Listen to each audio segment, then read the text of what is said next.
So we're on Yud Chesamud Beis. I think we did the Mishnah, but maybe to do it again to get into the subject. Masur Ziknei Bezdin Ziknei Kuna Ve'alu Ali is based off Tinas Veshbiyu V'Niftiru V'Alchulahem. So it seems that this is the day, the last day.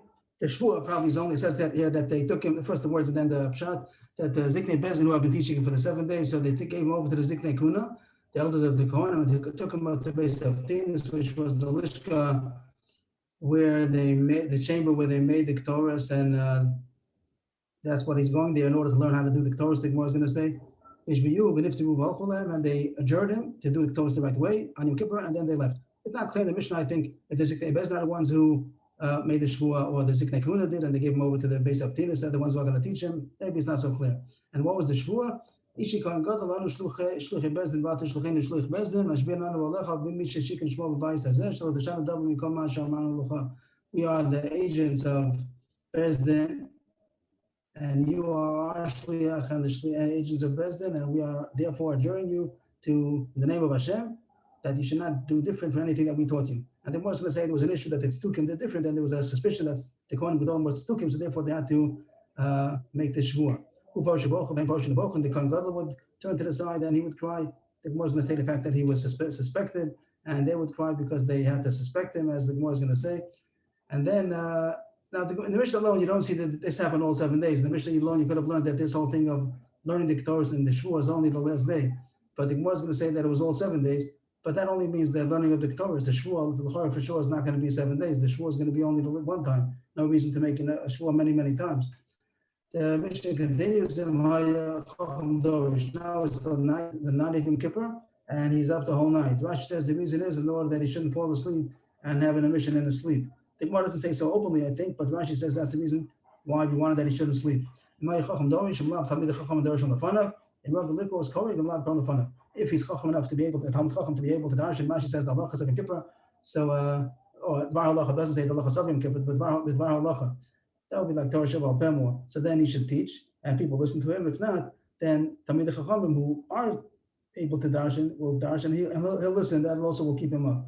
And Rav Likros, if he's not a person who could be an halacha, but at least he'll learn Rikra, so then he should read. If not, even that he can't do. So then Kohen Lefanov, so then other people will read before him. It's very sad that they had such kind of Kohen Gedolim that they weren't able to read even reading the Torah, so they weren't able to.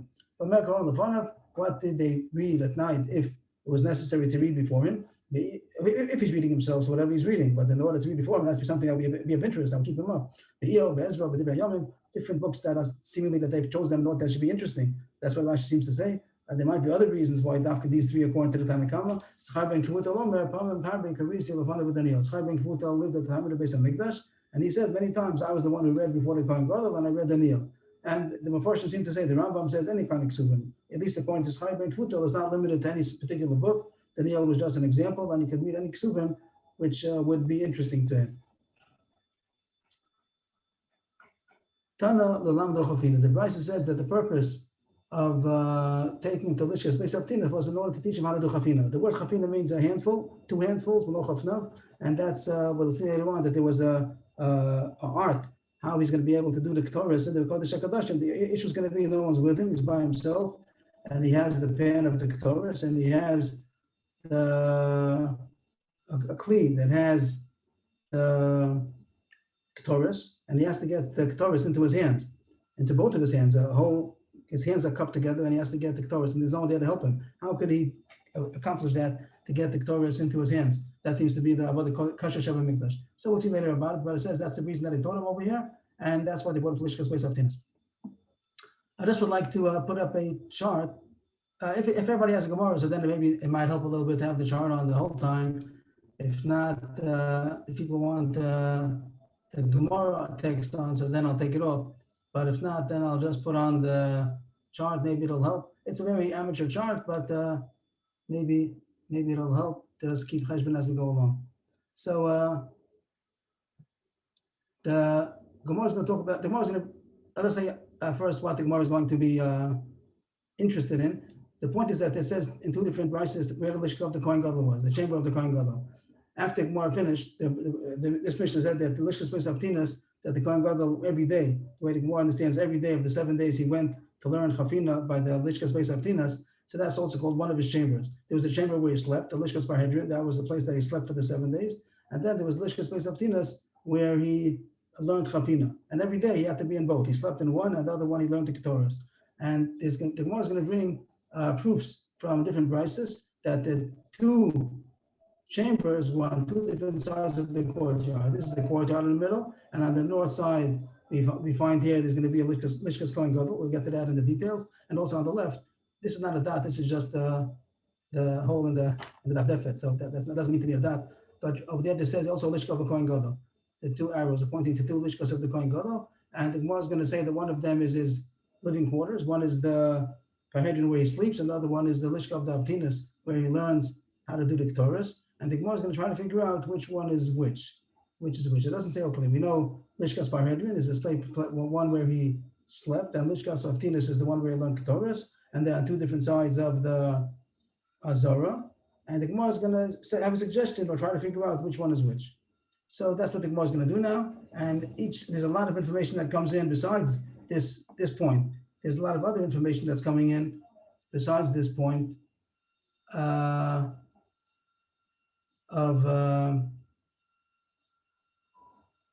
besides this point of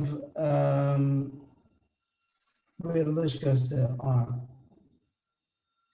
I just remember now that, okay, that's a side point that got to my head that whoever came to Rabbi Akiva, I didn't realize that I should have been there. Okay, I had to be here for a reason, and I forgot to notify that I'm not there. I hope everybody who's by Rabbi Akiva is able to have this connection. So the Gemara starts. Excuse me, Rebbe. I have illustrations of the different lishkos. I don't know if that's distracting or unnecessary, maybe I'll do this first, and because it's like very the schematic, maybe it's simpler. I would like to see the other ones later, or maybe just to go through the Okay, if there's time and you want to see, I can show whatever I have here. Yeah, I would like to. Okay, so the Gemara starts now. It's going to talk about the south. It's going to say, just a preview of what we're going to see. The Gemara is going to talk about 3 chambers that are on the south side. And later on, we'll see also about Sha'arim. Just the fact that I made these with an arch. It says these are Sha'arim, these are gateways, and these are chambers. And also on the north side, there are going to be 3 Sha'arim. And also we're going to talk about chambers. But first the Gemara talks about the chambers on the south and on the north. And we're going to find that there's Lishka of the Kohen Gadol over there. Later on, the Gemara is going to talk about the gateways. And therefore, we're going to talk also about a chamber of the Kohen Gadol, which is on the south side. So the Gemara starts. This is the first Amra Papa, top line. The Kohen Gadol had 2 chambers. Achas Lishkas Parhedrin, V'achas Lishkas Beis Avtinas. As we said already before, the Mishnah before said the Avtinas is where the Parhedrin is where he lived, he slept, and the Avtinas is now where we learned that he learned the Ketores. Achas B'Saf and V'achas B'Dora. One is in the south, one is in the north, as we're going to prove now. Achas B'Safon. How do you know that one was in the north? The following Mishnah and Brisa is going to prove, Mishnah is going to prove that there's a Lishka of the Kohen Gadol in the north. So it starts. Mishnah Midos.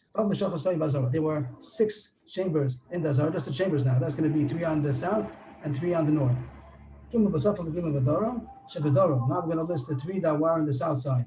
Lishkas HaMelech, Lishkas HaParva, Lishkas HaMadichin. Those are these 3, Melech, Parva, Madichin. And then it goes to explain what the purpose of these 3 chambers were.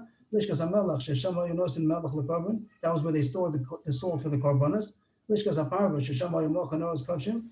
Lishkas HaParva was where they would salt the skins of the kachim. Means the skins that the husband was bad. The skins you take off, and the kohanim get the skins of a carbanola. The shlomim, other things, then the owners get those skins, but the ones of the ola go to the kohen or ha'olah lakohen yiyeh. So that was where they would salt to preserve all the skins of the karbanos.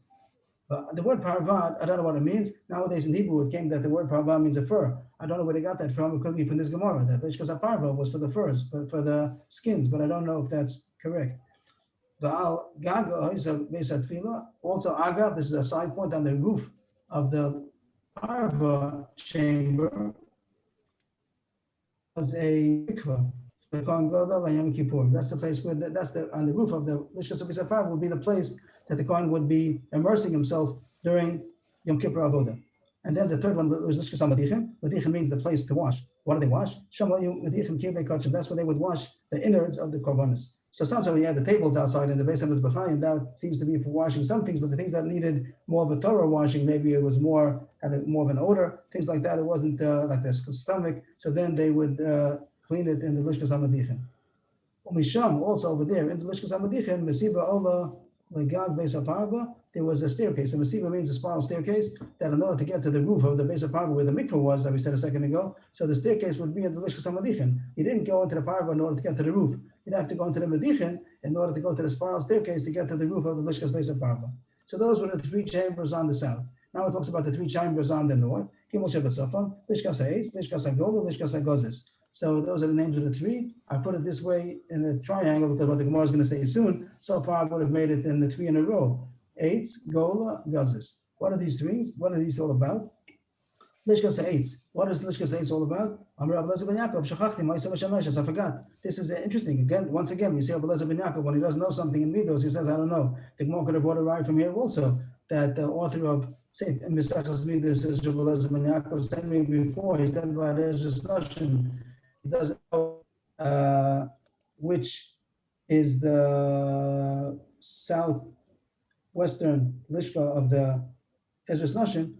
That was the proof that he's the author. So here too, he doesn't know which one is the Lishka says, what his purpose is. Also, he says, I don't know. That also would have been a proof that he's the author. But Abba Shaul once again says he does know. Abba Shaul, the Lishka Kan Gadol Haisa, Achorish Teyen, the Gag Shlosh and Shabbos. So he tells us that the function of that Lishka Eitz was the chamber of the Kohen Gadol. That's what the main point that I was looking for, that this chamber of the Kohen Gadol was on the north. Also, he says that it was behind the other two. It wasn't a straight row of three like over there.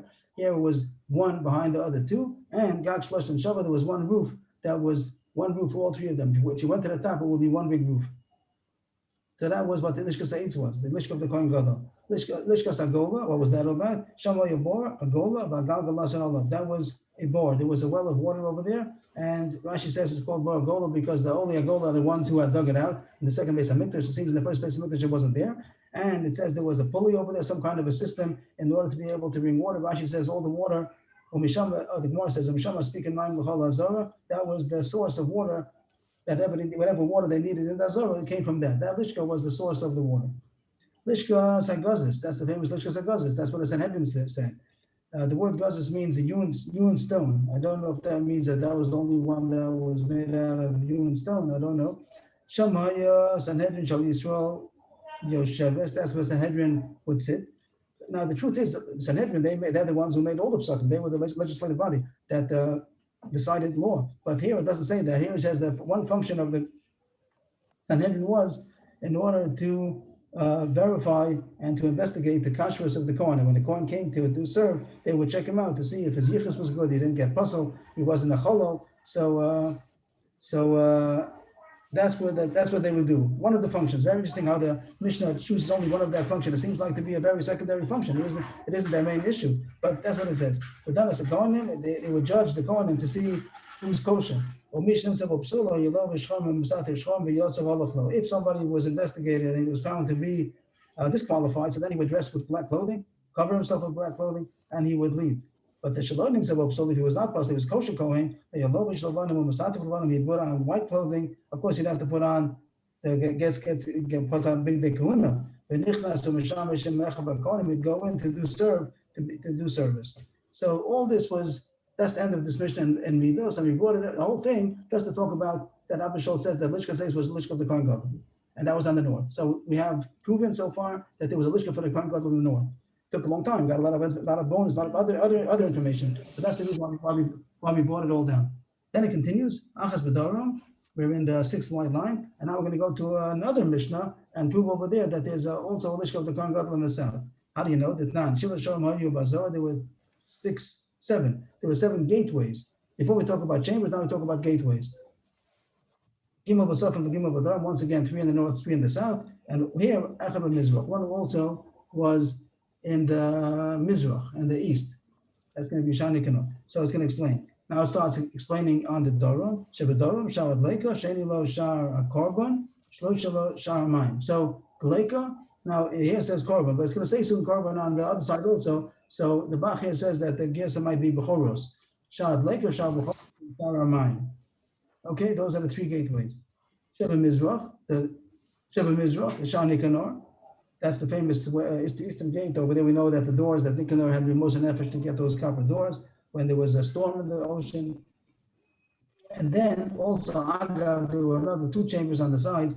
There were two chambers on the sides of Shah Nicanor. Achas b'yamino v'achas b'shmol, on the right and left of the Nicanor gate. Achas lishkas Pinchas Amalabish, Achas lishkas Osei Chavitim. We had that in Seches Shkolim. It said Pinchas was the name of the appointee who was in charge of the wardrobe of the Kohen, of the Kohanim. So that was his lishka, the Pinchas Amalabish, and on the other side was the lishka Osei Chavitim, those who baked the Chavitim. That was the mincha of the Kohen Gadol, the Alam HaChavas. That was the daily meal offering of the Kohen Gadol. So we have already 3 of the south, 1 of the east, and now 3 in the north. Shabbat Sofon, Sha'anitzos is the first one, Sha'anitzos, which means, Rashi says all these things, he doesn't know the names, he doesn't know what the functions are of Africa. And some of them, before they speculate why it's called Lake and why it's called Bucharos. Mayim is a Mishnah in Shkolim over there that said why it's called Shamayim, either because the water came in, they brought the water in for Nisach HaMayim, or because in the future there's going to be Mayim Mefakin from the base Kodesh HaKadoshim that's going to go out that gate. But here it doesn't talk about what the names are. And these also doesn't say the reason for these names. Nitzvot, it says here, Inyan or Kemin, Achsadra, Hayab, Aliyah, Benu Yalgaba. It was like a whole pergola, so to speak, Achsadra, and it had a second floor on top of it also. There was like an honor guard that we'll see later. We'll see eventually someplace in the Seches Tamid and Nidos. There was a guard, 21 Leviim, 3 Kohanim that would guard in the base of Mikdash at night, and one Kohen would be on top, on the second floor, on the top floor, and there'd be a Levi in the bottom. These words say, on the outside of it was the Chel, which the Chel was outside of all of them. There's a gear here that says that it was Pasuach L'Chel.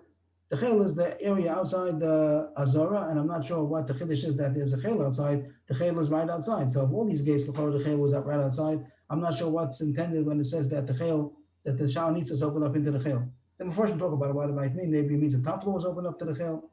A little question over there. Sheni lo shar korban shlish shar beis hamoked. Okay, korban and then moked.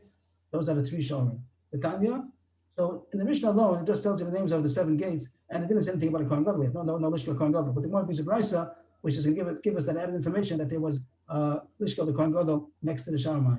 The Tanya, we learned the Brisa. Chamesh Tfilos Basar Kedushin Tevel the Kohen Gadol Mekadosh Bo B'Yom. During Yom Kippur, the Kohen would immerse himself 5 times. That was when in between when he changed from the clothing, the white clothing, to the golden clothing, back and forth, the big day love and the big day zahav. So he would always be tovel and also Mekadosh Odav B'Raglav. So altogether, in the course of the day, he immersed himself 5 times, and he did Kiddush Yadayim B'Raglayim 10 times. Mekadosh Bo B'Yom. B'Kulam, where did he do that? Where did he immerse himself during Yom Kippur? So we said before that on the roof of Beis HaParva, that's the place where the Kohen Gadol would immerse. But that's most of them. That would be 4 out of the 5 times. The Kulam, the Kodesh Al Gag Beis HaParva, all of the immersions would be in the Kodesh, means in something which has Kedushas Hazorah, that is considered the holiness of the courtyard. That means that was open up to the courtyard. It had the rooftop also had the holiness of the courtyard, and that was on the Gag Beis HaParva. That's where he immersed himself. But the first one, Chutz Mizu, the first immersion was not on the Gag Beis HaParva. It was someplace else. So where was that? Chutz Mizu Sha'isa B'Chol. It was in the mundane part, on the Har Bayis part of the Beis HaMikdash. Al Gabi Shamayim. It was on the roof, on the top of the Shamayim. So this gate, the Shamayim, which we said already, we just put the Mishnah to show us that it's in the southern side. The Shamayim, that's all we needed from the Mishnah. But now that it says that next to the Shamayim there was a mikvah for the Kohen Gadol. This word, that's what I'm looking for. Means that it was next to his Lishka. So till now he said there was Lishka of the Kohen Gadol, which was on the north. But now we just found out that there's Lishka of the Kohen Gadol next to the Shamayim. Shamayim is in the south. So we have two that there are 2 Lishachos for the Kohen Gadol. One in the north, one in the south. We know that there were 2. One was the Parhedrin and one was the Beis Haftinas. And now we see that they were not on the same side. One was on the north, one was on the south.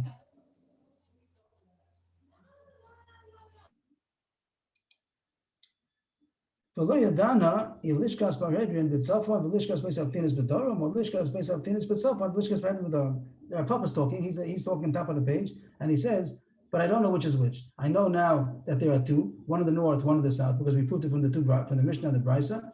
But I don't know which is which is Parhedrin, which is Haftinas. is Parhedrin in the north and Aftinis in the south, or is Parhedrin in the south and Aftinis in the north. Well, Mustavra, now Papa says that I can think what I would think. Mustavra, like it would be reasonable to think the Lishkas Parhedrin Bedorim Hava. He'd like to say that the southern one is the place where he slept. And let's say a preview what the Gemara is going to say now. The Gemara is going to say that it would be more convenient if the mikveh will be next to his bedroom. In short, that's what the Gemara is going to say. In the place where he lives, where he sleeps, that's more convenient. That should be the lishkas, the next to the mikveh. The mikveh, as we said, is the mikveh b'chol. That's on top of Sharamayim. It will be nice, convenient that the place where he sleeps should be next to his bedroom, because if his bedroom, the place where he sleeps, his sleeping quarters is on the north and the mikveh is on the south, he's going to have to walk across needlessly. That's going to be the cheshbon of the Gemara, more or less. Rebbe, yes, please. there's a very interesting tiny Rashi here that says this is all Lefi Shitas Rabbi Akiva. Yes, we'll see as the Gemara goes on. A few other things also that we'll see that it's not according to all the shittas. You're true. Rashi, we'll see that. So let's say a preview what the Gemara is going to say. The Gemara, as Rav Manuel said, the Gemara is going to go based on what we learned earlier, that there are a few things, other information, that according to Akiva, there was a machlokes before. If we sprinkle on the Kohen Gadol from the Meichatas during the course of the 7 days. We said if you hold Tumah Hutru B'tzibur, then you don't have to at all. If you hold Tumah Tchuyi B'tzibur, then you do, either every day or 3 and 7, the day 3 and day 7. But the Agmar is going that you do. Tumah Tchuyi B'tzibur, that's how we pass it. And then we had an issue, if you sprinkle on somebody who does not need it on a Torah, does it become Tameh? And Rabbi Akiva says yes, we pass not, you pass like the Rabbanan, but according to Rabbi Akiva who says yes, so then you become Tameh, and then the Gemara said, how are you going to do that? So the Gemara said, according to Rabbi Akiva, the Gemara said it could be going according to Rabbanan, but the Gemara said also it could be Rabbi Akiva as long as he gets sprinkled on in the beginning of the day, during the course of the day, and he gets sprinkled on at the end of the day. He does avoda when he's Torah, and then he's supposed to be sprinkled on, so he gets sprinkled on from the Mechatas before nightfall. He goes to the mikvah, and then when it comes nightfall, he's already Torah. As Erev Shemesh, he can do avoda the next day. So this Gemara is going to say, when he gets up, also he has to go to the mikvah before he starts avoda. And then before he goes to sleep, he has to go to the mikvah again because he's been sprinkled on. So that the Gemara is going to say this Kohen Gadol during the 7 days, he has to go to the mikvah in the morning, he has to go to the mikvah in the evening. So it's convenient that the mikvah should be near his sleeping quarters. If not, he's going to have to walk across from the mikvah to his sleeping quarters unnecessarily. That's more or less what the Gemara is going to say. And therefore, probably the sleeping quarters was on the south, next to the mikvah. So how does the Gemara go? Mistavra, the last line, the last word on the line is Parhedrin. Okay, about 15 lines up or so, 12 lines up. Mistavra, the Lishkas Parhedrin Bedorim Havai. It's more reasonable to say that the sleeping quarters, the Parhedrin, was on the south. Why? My time. Why is that so? So the Gemara is going to say how it would be the Seder Hayom. What would be his daily routine during the 7 days? Maktim Koi, in the morning he gets up. Mesech Raglav, he relieves himself. The word Mesech Raglav is that when a person defecates, that's called Mesech Raglav. They say the point is because the fact that in the way that he's covered, maybe it's called Mesech Raglav. You find that also not after by Shaul, also by Egel Melech Moab. So it's the term used for defecating. And Tovil, he has to use the mikvah. So Rashi points out that even anybody, in the middle of the day, if he defecates, he has to be Tovil. A Kohen, he wants to do avoda, so even though he's not tummy, he does relieve himself. But after defecation, he has to go to the mikvah. If he only urinated, then it's enough to have Kiddush Adayim Raglayim. But if he would be defecating, then he has to go to the mikvah. The truth is that Rashi also brings down that anybody, even out there, when someone starts the avoda in the beginning of the day, he'll have to go to the mikvah. So the Kohen Gadol would have to, without afka defecating, also he'd have to go to the mikvah after he gets up. That's the point of the Gemara, that in the morning he gets up, wherever he's sleeping, and he has to go to the mikvah. So it's very nice that it should be right next to the mikvah. His sleeping quarters was not right next to the mikvah. Then he has to learn chafina. Now we say that the other lishka is on the other side. So if his sleeping quarters is on the south, so then the base of Tinis where the Torah says is going to be in the north. Go to the north side and learn how to do the Torahs, which is practiced all 7 days. But then the rest of the day he's in that courtyard doing avoda, like it says, and he does everything during the day. He practices avoda in the Beis Hamikdash. And then then before evening, before the night, they'll sprinkle on him. Means they're going to sprinkle on him, which is the point we said that they sprinkle on the Kohen Gadol either every day or the 3rd and the 7th. And then he has to have the mikvah again. Well, he's at Kohen Akiva, he has to be immersed. He has to immerse himself because his stomach that he got sprinkled on unnecessarily. So then he'll go to the mikvah, which is in the south. The mikvah is in the south, and then he's right next to his bedroom again. Then he goes to the mikvah, and then he goes to sleep. So it's very nice, both in the morning and in the evening. Then in the morning he gets up from where he's sleeping, has the mikvah right next to him, and then in the evening when he has the mikvah, he also has the bedroom right next to him. Very convenient. But if you say the opposite, that his sleeping quarters was in the north and the base of Tinus was in the south, so what's going to be? The same day Yom will be that that his bedroom was far away from the mikvah. So again, he gets up in the morning and he believes himself. He has to go to the south in order to go to the mikvah. Now that's not so bad. It's not a needless trip, because always you have to go across the Zohar at least once, because in the other way also you have to go to the other side to go to do the chafina. So here it's not so bad because he went across and he did the mikvah, but the chafina is right there. So he didn't really go anything extra yet. But then what's going to happen? After he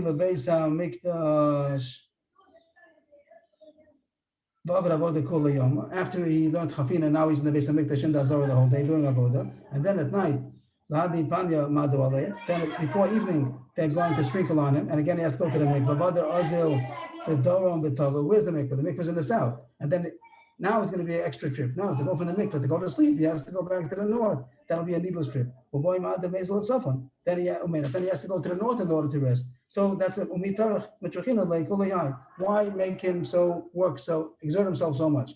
I don't know the big exertion. Why is it such a big exertion? It means to walk across the Azara. We said that the whole Azara was 135 amos. That's like 65 meter. It's not, he's doing avodah the whole day, and Yom Kippur, it seems like a small thing.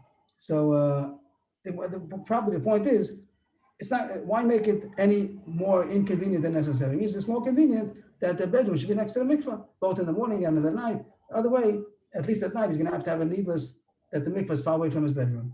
That's Rav Papa's reasoning. But I understand the answer less than I understand the question.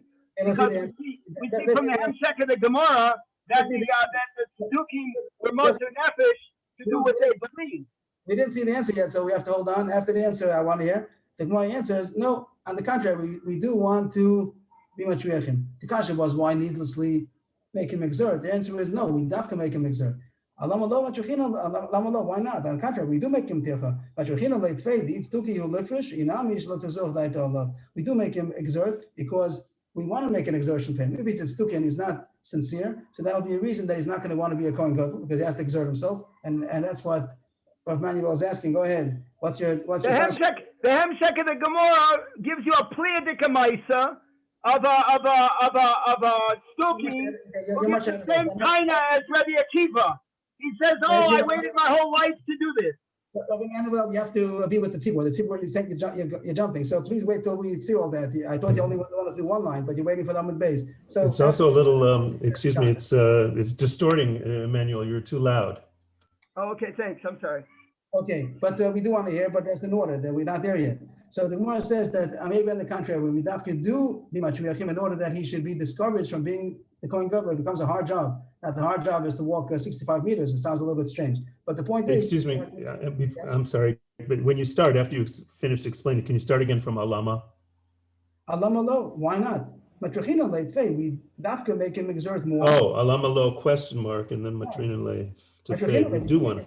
If he's a stuki, he'll abstain. He'll leave. I don't want this. I don't want to do this because he's being exerted for no reason. Even if he's a sincere Kohen Gadol, but he shouldn't be arrogant. The fact that we make him walk around, that means that we're not so interested in his comfort. So that will help his midos, that he shouldn't be a balgaiva, that I'm the Kohen Gadol doing the avoda.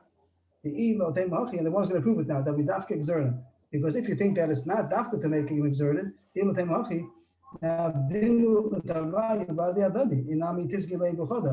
are Papa, you think we're trying to make it as convenient as possible. If you wanted to make it as convenient as possible, we could have made it more convenient. Even according to you, it's not as convenient as possible. We could have made both of the chambers on the same side. You're just making a cheshbon that you could make it a bit easier. You could have made it even more easier. You could have made both lishachos on the same side, or I'll make even better, make only one lishka, and that'll serve all its purposes. It doesn't have to be tareach at all. Make one lishka next to the mikvah, everything's there, the mikvah's there, the Torah is there, everything is fine, his bedroom is there. Since you put it on two sides, that alone shows that we want to be matriarchim. So now you can't prove matriarchim once, a little bit more, and walk him a little bit more.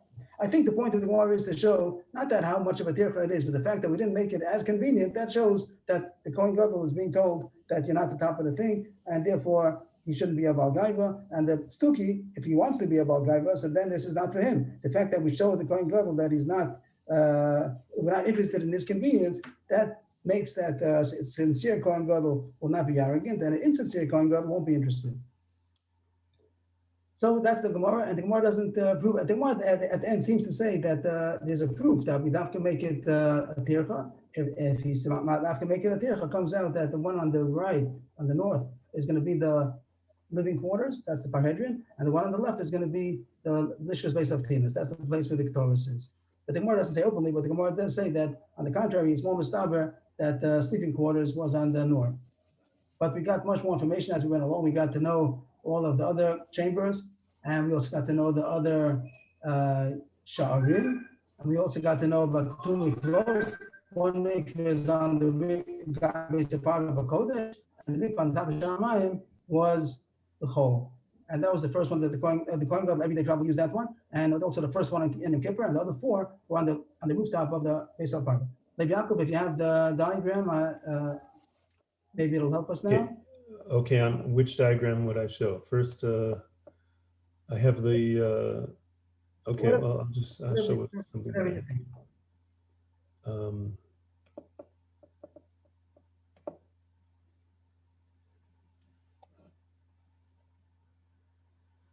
Okay, a little strange why they made it that way. They made it, okay.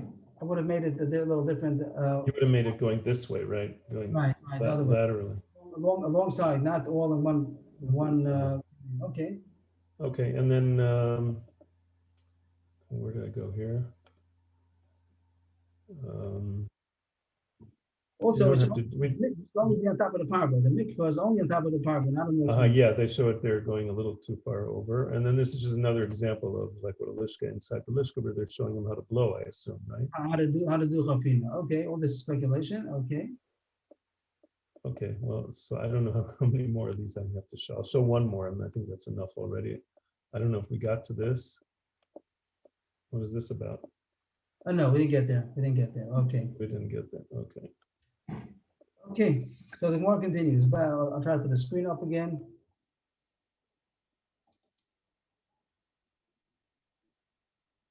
Okay. 3 lines from the bottom. So here they adjured him and they said that you're our shliach, and we make you swear that you're going to do as we said. This seems to be a disproof. What did he say? The question is if the Kohanim are our agent or the agent of Hashem. Means they're the ones who do the karbanos. Means we're bringing a korban to Hashem. Is he our shliach, our agent to bring the korban to Hashem, or is he Hashem's agent to accept the korban? He's on Hashem's representative. So Rav Huna ben Yeshua said it must be Hashem's representative. He's not our representative. Rahmana means Hashem, the merciful one. Rahmana. And Rav Huna ben Yeshua says, he proves why he says so, that he's not our shliach, the Kohanim are the shluch of Hashem. They are mishluch edidan, and if you say that he's our shliach, the avoda is something we cannot do. We're not, Israel is not allowed to do the avoda. So there's no such thing that we cannot do something and our shliach could do it. He only can be a shliach of a person that he has the power to do it. If we can't do the avoda, so it can't be that our shliach could do. It must be that the Kohen is the shliach of Hashem, and that's why it doesn't make a difference if we could do it or not. So what's the Gemara's kasha? The Amish says differently. Amish says we tell the Kohen Gadol, you're our shliach. So here it says in our Mishnah that the Kohen Gadol, or Kohanim, is our shliach. Isn't that against Rav Huna ben Yeshua? The Gemara answers, they don't mean to say the shliach of doing the avoda. It means you're making a shvua according to the way we mean. Rashi says that sometimes when a person makes a shvua, even though he says the words "I swear," it could be that he has his own idea of what he's swearing about, and he might have meant a certain way how he meant the shvua. So then we say you're making the shvua according to what we mean. Don't put any pshatim into the way that what you're swearing for. You're swearing according to the way that we mean. And therefore, you can't make any tricks and say, I meant this, I meant that. According to what we mean, not according to what you mean. There's another possibility besides Rashi, is different than Rashi, that the point is that you won't be able to be matir neder. Sometimes you can be matir nedorim, but if you do it al das bezdin, then it doesn't have ein ba'afara. You're not allowed, you can't be, you can't do matar Torahs nedorim or something like that. Rashi doesn't say that. Rashi says that the shvuah should be on the way that we meant it. So the Gemara seems to say that according to the way of Yeshua, as far as the shlichus, it's the shlucha de Rachmana. That's the Kohen Gadol, the Kohen Gadol, the Kohen are the representatives of Hashem as far as the avodah, to be able to do the avodah. But we make them do a shvuah, so we say you're doing the shvuah the way we mean. The Mishnah said after they made the shvuah, who parashim bochum ben parashim bochum, that the Bezdin, the Kohen, and the Ziknei Kuna and Kohen who Gadol, so they separate and each one cries. What are they crying about? So who parashim bochum shechashduhu tzduki? The reason why he's crying is because they suspected him of being a tzduki, and he's not. The fact that the ones who suspected him is also bad, because it says somebody who suspects a person who's not supposed to be suspected, he's really kosher, so then he's going to be punished. So the fact that it's a bad thing to suspect somebody who's innocent, so the people, the Bezdin who had to suspect him, also they felt bad that they had to suspect him. Why are we making him a shvuah? What's the problem? What is he suspected of? So that he shouldn't prepare the Ketores outside. The outside means before he goes into the Holy of Holies. When he's in the Heichal, he might do it the wrong way. So later on we'll see the Tzdukim didn't do the way he's supposed to do. Right away, we'll see it right away that really the Kohen was supposed to go in with a pan of coal and with the Ketores, and in the Kodesh HaKadoshim, that's where he puts the Ketores onto the fire and makes the smoke. But Tzdukim said no. He's supposed to put the Ketores onto the fire even before he gets into the Kodesh HaKadoshim, just when he's in the Heichal, and go in with the smoke of Ketores already. And that's wrong. So in order to make sure that the Kohen Gadol will do the way we tell him to do, the way the Torah says, the way that the Masorah was, so we make him swear that he's going to do it the right way. There's nobody else. The point is that nobody else is allowed to be inside the Chol Adam Lo Yavo Moed. That nobody's allowed to be there. If we'd be there, so we'd see what he does. But no one's allowed to go inside with him. He has to be by himself in the Heichal when he goes in to bring the Ketores and the Kodesh HaKadoshim. So no one's there to be able to make sure he's doing it the right way. So we have to trust him. So we don't trust him. So we have to make him swear. There's an interesting point just to point out that the Chazon Ish, and I also saw it brought down from the Achiezer, that's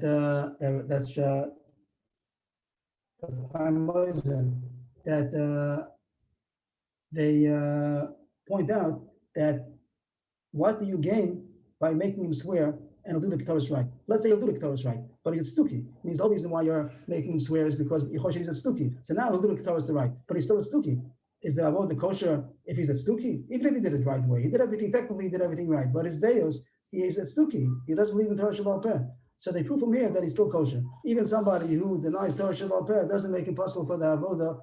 Doesn't make him a non-Jew or something like that. He's still kosher to do the avodah even though he's a Stuki. Very fascinating observation. The Gemara continues. Tanu Rabbanan. There was a Tzduki,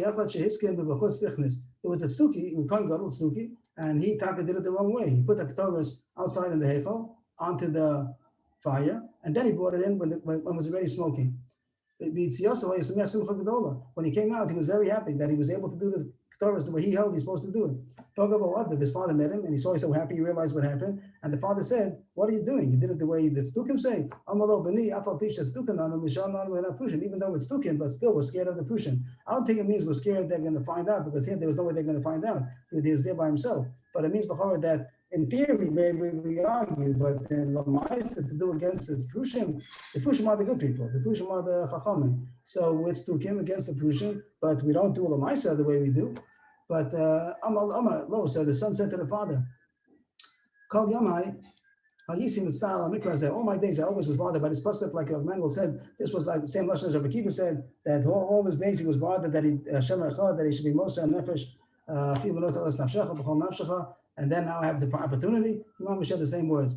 Like a porous, the pasuk says, according to his understanding, that the smoke of Ketores has to be already there before you go in. I'm right. You must have when will have the opportunity to be able to do that, to fulfill it.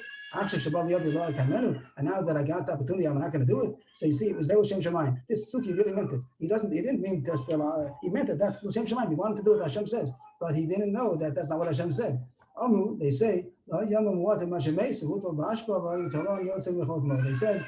it didn't take a long time, means it was not even a short time until he died. This Kohen Gadol died, and he was in the dunghill somehow. Doesn't say what happened, how to orchestrate it, but Hashem made that he should be the dead corpse. The corpse was in the ashpa, and there were worms coming out of his nose. Rashi says coming out of his nose because that's the first of the organs that go when you go into the Kodesh HaKodashim. That's when a person walks into a room, the nose is the one that protrudes the most. Without Rashi, I would have thought that the point is because the Ketores has something to do with the smell, the fact that Ketores is the incense, so that's what has to do with the fragrance. So his nose, which represented the Ketores, it was full of worms.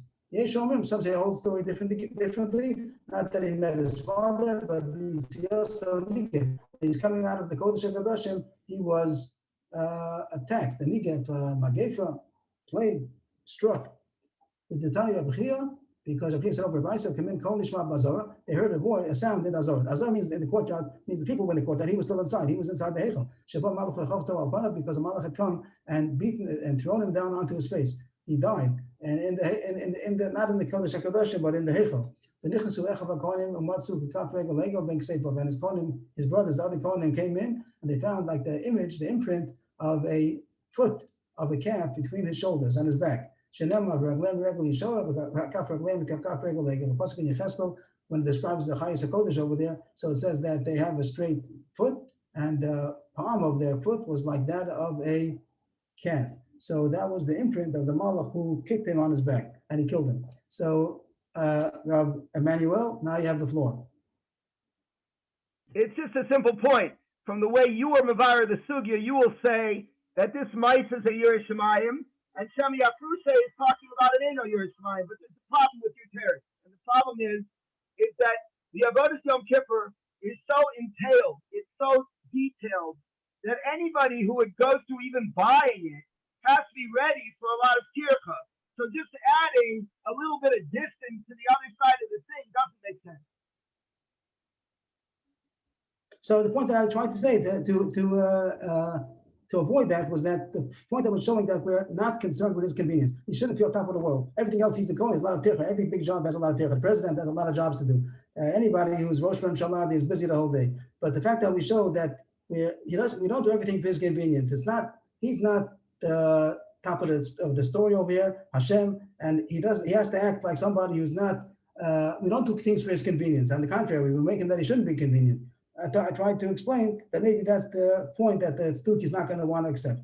Maybe, but that's the point that one very important observation here is that this Suki L'choros for sure was L'shem Shemayim. He says that he was most nefesh in order to do it, and the same terminology as Rabbi Akiva. I think that Chaim Shmulevitz, I think he brings it down. If not, it's anyway observation that it's not enough to mean well. In this whole story, you see, it's not enough to mean well. You have to do well. That means that if a person, of course, he's not held responsible if he wasn't able to know. But if he was able to verify that the Tukum are wrong and the Prushim are right, so you're supposed to do with your head, not only with your heart. So it's not enough to mean well. You also have to figure out what Hashem wants. Don't mean well what you want to do and not what Hashem wants you to do. So this story proves it, that even though he meant mamish well, not enough. You have to do what Hashem says. The Gemara continues, so this whole sugya now, till the Mishnah, is very interesting that it comes out as a side point that it's mamish nothing to do with the sugya at all, but it has to do with the name. He's the one who said that I read before the Kohen Gadol, Daniel, but his name was Kivuta. His father's name was Kivuta. Rav had a son, Chiya bar Rav, and he had a teacher, Rav Chanan bar Rava. Rav Chanan bar Rava was teaching Rav's son in the presence of Rav. We had this a couple of times already also, and sometimes the Rebbe made a mistake, and the Rav would correct his son's teacher. So Rav Chanan bar Rava was teaching Chiya bar Rav in the presence of Rav, and he told him, Mishnah, he was learning Mishnah Yuma, and he told him, he said the wrong name. Instead of saying Kivuta with a base, he said Kivuta with a pay. And Rab motioned to him with his hand that it's the wrong way to pronounce it. It's not kifuta, it's kivuta. But it doesn't say how he motioned. There's some kind of sign language to show that it's a base, not a pay. So we find many times that Rav corrected the teacher. That's not a chiddush. But chiddush is that he didn't say it. How come he didn't? Other places you see Rav corrected the teacher. He told him, Tani, teach him so and so. Tani, kavuta. But he didn't. He just motioned with his hand. Why doesn't he say it beferish? The answer is Kriya Shema v'Kori. He was reading Kriya Shema. Rav was in the middle of Kriya Shema, and he heard the teacher teaching his son the wrong. So he just motioned. He didn't mafsik. He didn't interrupt his Kriya Shema, but he did make a motion to say that it's a base. The Gemara says that's not good. He was saying Kriya Shema, then not only could not he have spoken, could not have spoken, he could not have even motioned. The Chihai Gavna Mishari, is it permissible to motion during Kriya Shema? This is very interesting. The Gemara coming up now, we wouldn't expect it to find it in Brachas, but it's not in Brachas, it's over here. This issue about Kriya Shema, that he should motion during Kriya Shema, is not found in Maseches Brachas, it's found over here. When someone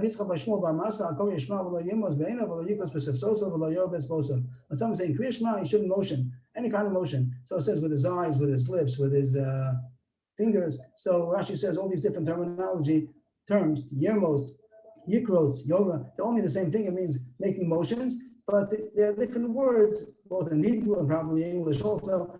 When a person makes a motion with his eyes, we'll call it a wink. He shouldn't wink with his eye, and he shouldn't, whatever the word you use, anybody have an English word for making sign language with his lips and making sign language with his fingers. So you're not supposed to make sign language, even not speaking out to interrupt. He didn't mafsik, he didn't interrupt in the middle of Kriya Shema, but he made a motion, even that you're not supposed to do. The Tanya Rebbe Lezer, Achis Ma'omer, Kriya Shema, Mirami's Bain of Umakaris B'Sif Sosa, Umar Bezbosav, all of Akasav Omer, Osi Kavasa Yaakov. The Brisa says, Rebbe Lezer B'Chisma says that if somebody does say Kriya Shema while he's motioning, so then it says about him that you did not call me Yaakov. That you didn't call me. Hashem is saying you didn't call me, because that's not the way you talk to me. If you talk to me while you're doing other things, that's not the way you talk to me. So you see, you're not supposed to motion. So Rav, if he's not in the middle of Kriya Shema, he should have spoken. If he's in the middle of Kriya Shema, you're not allowed to even motion. The answer is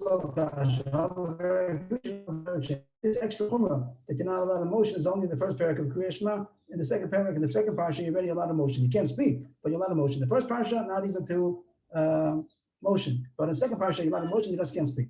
Rashi says the reason why you can't motion in the first parak is they're supposed to have kavanah, tzarach kavanah, and therefore, when you motion, it takes away from your kavanah. Second parak, you also even without kavanah. Other before this goes back to Maseches Brachos over there. Some hold that we hold you don't need to kavanah the whole first parak.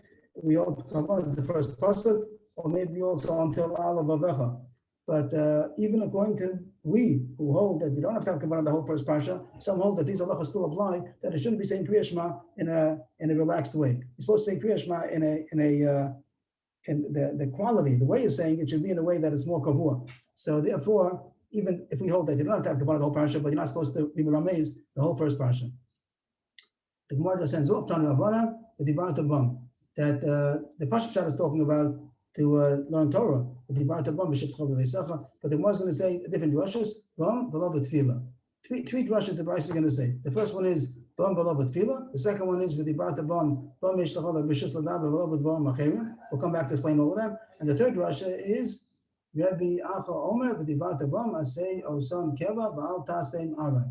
again, the first drush, three drushes about the V'dibarta Bam. The first drush is Bam v'lo b'tfila. So Rashi learns, let's say Rashi first, there'll be a Tosfos also. Rashi learns V'dibarta Bam v'lo b'tfila that to speak loudly, to speak in a way that somebody else could hear. So in Kriya Shema, you're allowed to do that. In Kriya Shema, you're allowed to say it loud that somebody else should hear. But v'lo b'tfila, during Shemona Esrei, you can't say Shemona Esrei in a way that somebody else is going to hear. You say it in a way that you yourself could hear, but you can't say it in a way that somebody else is going to hear. The second drush is speak the great Torah, speak only Torah, don't speak other things like vain words. Rashi says that sichas yeladim and childish talk. Some say childish talk is also not children. It means like youthful talk, which would include nivul peh. Don't speak unseen language, obscene language, and kalash rosh, lightheadedness. Without Rashi, would have thought that it means any kind of idle talk. But Rashi says after negative talk. So speak divrei Torah, don't speak negative talk. And the third thing, that the Divrei Torah should be keva, should be your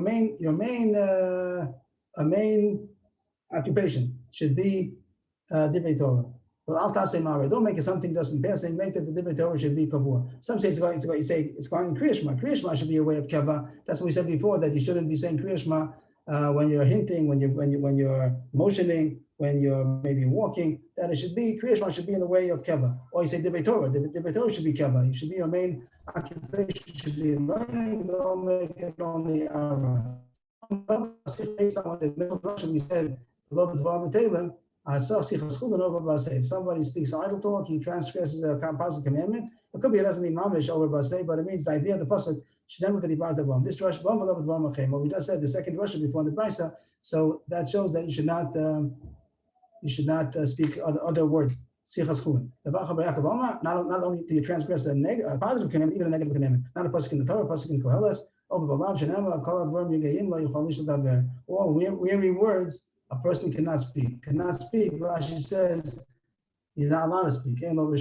So you're not allowed to speak things that don't have purpose. So of course, a person has to do business, and that whatever is considered necessary. So then, of course, he's supposed to speak. And not supposed to be what's the hermit? Of course, he's supposed to speak. But the more means that the idle talk for no purpose to be kavua, and idle talk to just sit around and schmoozing. A person is supposed to be speak divrei Torah, divrei tochen, things that have content, purposeful words, not to misuse his speech. All that came in as a side point because of the pay and the base of Kevuta, that his name was really the Zachariah ben Kevuta.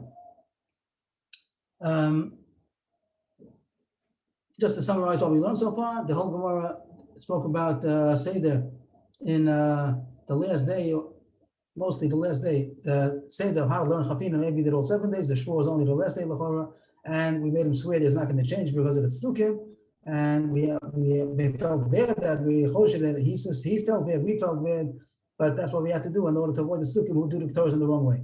And then the Mishnah ended off that they kept him up the whole night by learning before him, and we had the name of Zachariah ben Kevuta, which also came as an issue that his name was Kevuta and not Kefuta. The Gemara talks about that the shachos of the Kohen Gadol, there was one place where he slept the parhedim, one place where he did the chafina by the base of Tinas, and the Gemara proved from the two Mishnahs, a Mishnah and a Brisa, there was a chamber of the Kohen Gadol in the north, one in the south, and the Gemara wanted to know which is which, and the Gemara seems to say, the Rambam goes like that, the way the Gemara comes out is that the sleeping quarters was in the right, on the north, and that we have to make it in a way in order to be matriachim, the place of the Ketovas was on the south.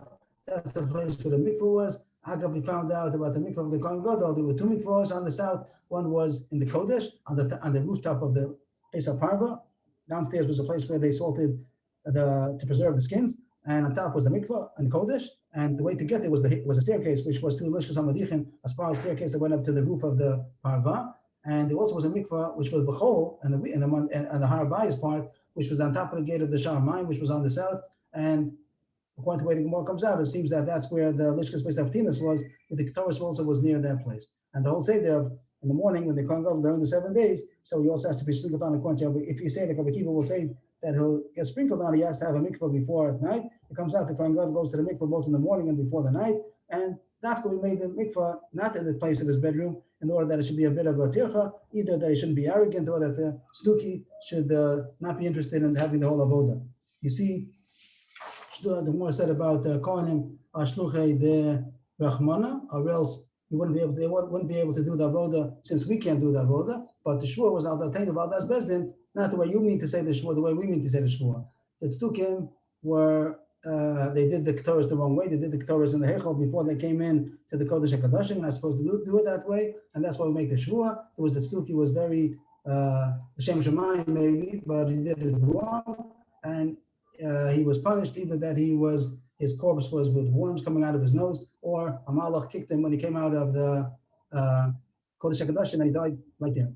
And the last Gemara that you're not supposed to motion during Kriya Shema comes out during the first parsha, even not according to Rashi, that says only in the place where you have to have kavanah, even if you pass the kavanah is enough in the first pasuk, you're not supposed to hint or motion the whole first parsha. Halacha l'maisa, you're not supposed to motion in Kriya Shema, even if somebody wants to tell you something, you want to tell somebody something. I think if people don't know the halacha, it would happen. People don't talk out there in Kriya Shema, but they do motion. You're not supposed to motion. You're supposed to be motionless during the first parsha of Kriya Shema. And then the Gemara said a few drushes. One is that tefillah, you're not supposed to say loud that somebody else can hear, and you're not supposed to speak Dvarim b'Teilim unnecessarily, and make the Torah should be keva. Don't make it arai. And the Gemara ends off that it might be a sichas chul, it might be a positive commandment, maybe even a negative commandment. So I guess we'll stop here. Rebbe, Continue with the, yes, please. Go ahead. I looked around in the 2 volumes of the Ben Ish Chai Ben Yoyada, and he also brings a Ritva, a Rishon, and he brings comment terutzim about why was he smited in the nose. And a couple of the terutzim are along the lines of what you said from your own das, which were the idea of a sense of Mida connected Mida because he was Mavaza in the Kataris in some way. And the Ritva also says that. But you have to see the Ben Yoyada inside because he has at least like 5 or 6 terutzim there. Thank you very much. Chaim David, I want to apologize. I didn't come to the yeshiva today. I forgot that the whole Seder is that you're coming. I forgot that Moshe was there also, I imagine. And I hope that everyone had access to hear the shir at least. It is recorded. And I'm sorry for that. I forgot about that. Yes, I don't remember what shir you're talking about, Rebbe. What are we talking about? Okay, no, the Daf Yomi. We did the Daf Yomi now. Right. I thought if you were there, you weren't there. You were not there. You're not the yeshiva Shabbat Kiva. At the beginning, I wasn't there because I went to the hospice. On Fridays, yeah. I have to get to the hospice, and I don't finish on time. I'm not there, and I remembered while I was in the middle already. I remember that I should have been there. Oh, I see. Okay, beseder. All right. Anyway, thanks for that. At least I got the end there. Yeshua and Nechama, Tam Yishmael should have a Nechama, all the families. Hashem Yirachim. Amen. Very good news.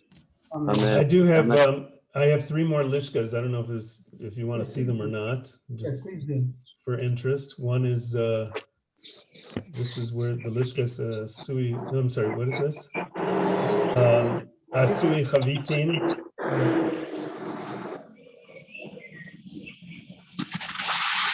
What are the chavit? Chaim David, can you mute? Oh, sorry, 1 second. Yeah, I'll switch off. That's the meal offering of the Kohen Gadol. That's the meal offering. The daily meal of the Kohen Gadol. The Kohen Gadol's daily meal offering.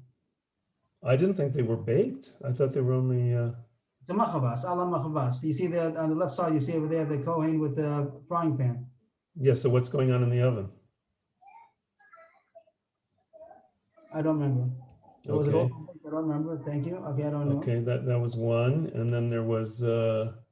Weren't they baked breads? Weren't they baked breads as well? This is the dressing room.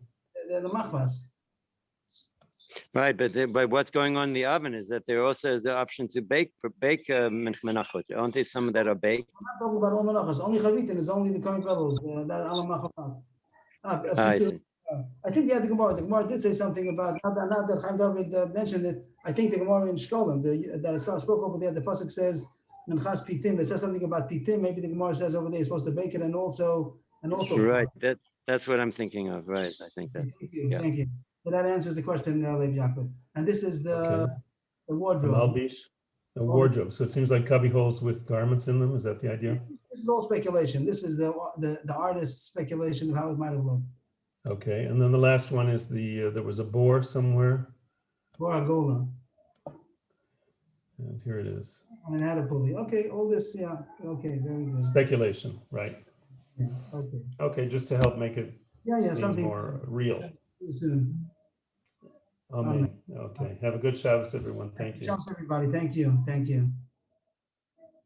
Shabbos, everybody. Thanks, brother. Thank you. It's good. The end was good.